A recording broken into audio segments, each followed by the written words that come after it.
salaamaaleykum am ngeen 2 minutes ma nettali leen histoire bu neex am ngeen walla yaa ci yow de sama jarbaat bee fi ñëw sànq ne daa am xaw ma lan exercice à faire à la maison ne seen prof bi da ko laaj na ko donné ñu defal ñu benn texte defal ñu définition wu résilience détermination ak confiance en soi maanaam ñoom gëm sa bopp ak jàpp tëw a bàyyeeg ñoom seen ma ne ko bul sonal sa bopp bindal ci digg feuille bi Amadou Ba walla yaa siim ma ne ko bindal ci digg feuille bi Amadou Ba prof bi dina comprendre mu tëw a comprendre moom ci boppam ma ne ko wuy ma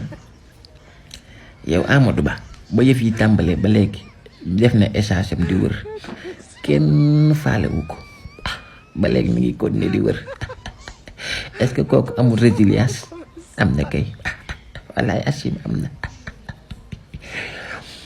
ma ne ko Amadou Ba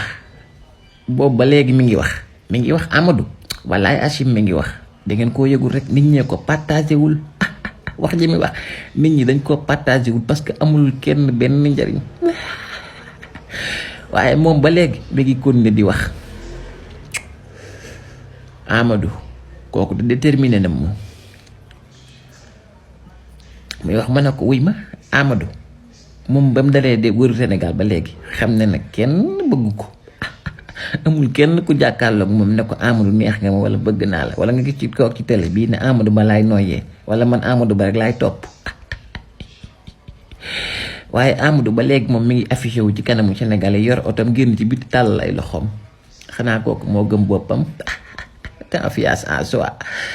ma ne ko wuy ma sa devoir bi bul sonal sa bopp dama ba ci digg feuille bi nga bind Amadou Ba